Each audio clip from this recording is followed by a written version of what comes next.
وَإِذَا طَلَّقْتُمُ النِّسَاءَ فَبَلَغْنَ أَجَلَهُنَّ فَأَمْسِكُوهُنَّ بِمَعْرُوفٍ، اور جب تم طلاق دے دو عورتوں کو اور وہ پوری کر لیں اپنی عدت.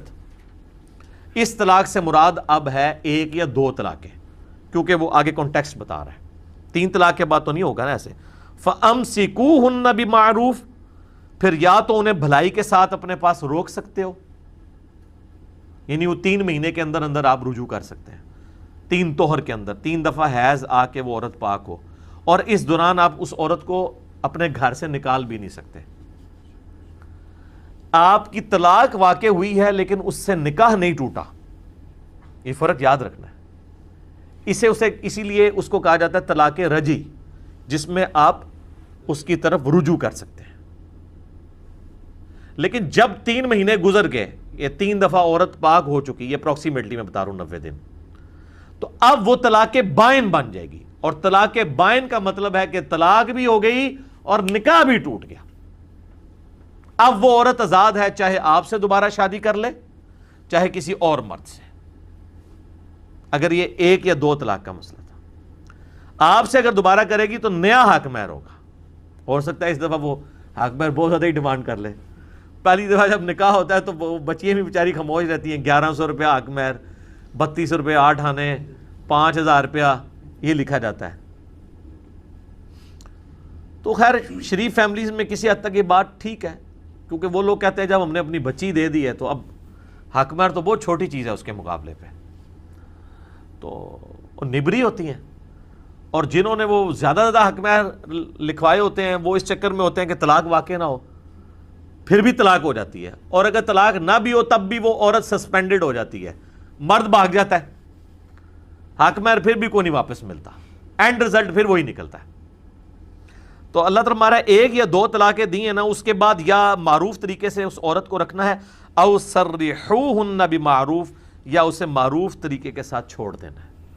یعنی یہ نہیں کوئی ظلم نہیں کرنا، کوئی پراپوگنڈا نہیں کرنا، کوئی اس کا سکینڈل نہیں نکال دینا اپنے آپ کو بچانے کے لیے، اس کے پہ کوئی تہمت نہیں لگا دینی. اور سورۃ النساء میں آئے گا جو اگر تم نے ڈھیروں سونا چاندی بھی اسے دیا ہوا ہے تو وہ اب تم نے حق مہر پرانے والا واپس نہیں لینا، وہ اس کی ملکیت ہے. ونس بیوی کے ساتھ آپ نے ازدواجی تعلق قائم کر لیا، حق مہر واپس نہیں آپ لے سکتے. اور اگر ازدواجی تعلق قائم نہیں ہوا، رخصتی نہیں ہوئی تھی، صرف نکاح ہوا تھا، پھر بھی آدھا حق مہر دینا ہے. وہ آگے آیات آ جائیں گی، آدھا حق مہر پھر بھی دینا پڑنا ہے.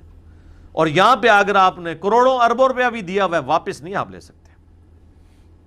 وَلَا تُمْسِكُوهُنَّ ضِرَارًا لِتَعْتَدُوا، اور دیکھو اپنے پاس انہیں روک کر نہ رکھو اس نیت سے کہ ان کے ساتھ زیادتی کرو گے. جو میں نے پچھلی دفعہ بتایا تھا کہ اللہ کی بنائی ہوئی حدود بھی کامل نہیں ہے جب تک تقوی نہ ہو. اب ایک مرد نے 90 دن پورے ہونے سے 1-2 دن پہلے بیوی سے رجوع کر لیا اور دل میں تھا میں نے اسے رکھنا کوئی نہیں، پھر اسے مار کٹائی کر کے ذلیل کر کے نا پھر دوسری طلاق دوں گا، پھر ایک بار رجوع کروں گا، پھر طلاق دوں گا. اب اس نے تو اپنے دل میں طے کیا ہوا ہے نا. اس کے اوپر کوئی دنیا کا جج، کوئی مفتی فتویٰ لگا سکتا ہے؟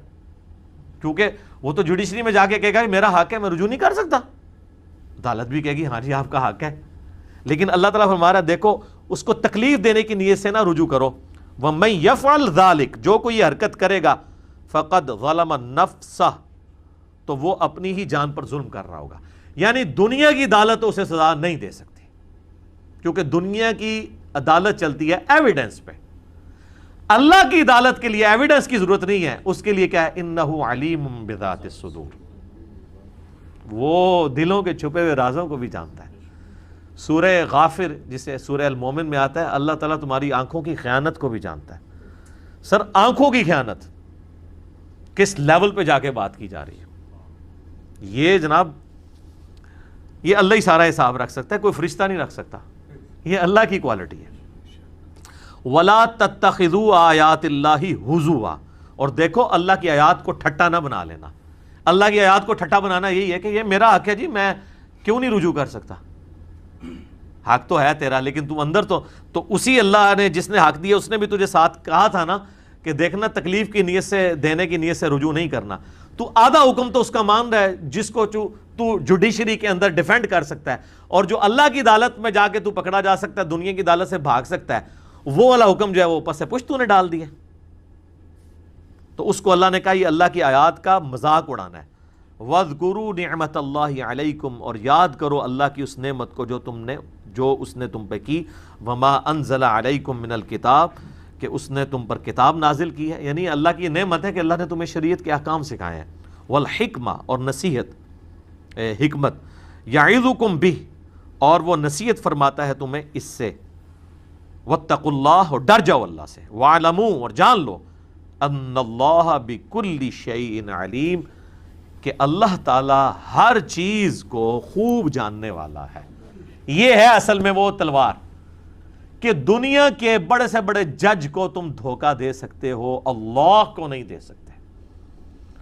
اسی پہ میں بار بار یہ جملہ بولتا ہوں کہ اللہ کی حدود بھی کامل اس وقت ہیں اپنی اسٹیبلشمنٹ کے اعتبار سے جب گاڈ کانشسنس ہوگی. ادروائز آپ اللہ کے بنائے ہوئے قوانین میں بھی کوئی نہ کوئی لوپ ہول تلاش کر لیں گے. اس کی مثال بخاری اور مسلم میں ہے. متفقن علیہ حدیث ہے، متفقن جو بخاری اور مسلم دونوں میں ہے.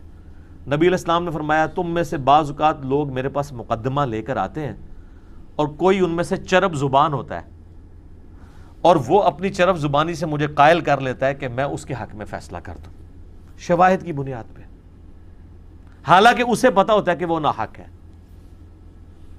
اگر میں بھی تمہارے حق میں فیصلہ کر دوں تب بھی تم دوزخ کی آگ کا ٹکڑا اپنے ساتھ لے کے جا رہے ہوگے اگر تم نے ناحق مجھ سے فیصلہ کروا لیا، کیونکہ میں نے تو ظاہر کے اوپر فیصلہ کرنا ہے نا. اللہ یہ کہ نبی علیہ السلام کو اللہ وحی کے ذریعے بتا دے کہ یہ 2 نمبری کر رہا ہے، ورنہ تو نہیں پتا جب تک وحی نازل نہ ہو.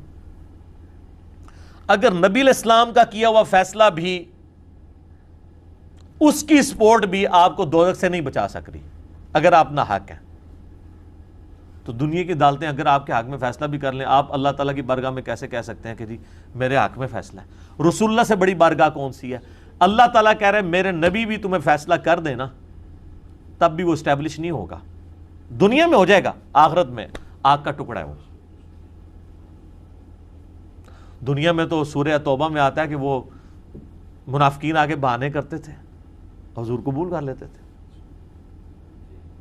تو اللہ تعالیٰ نے پھر کہا کہ بھئی یہ اے نبی تمہیں تو راضی کر لیں گے، مجھے کیسے راضی کر سکتے ہیں؟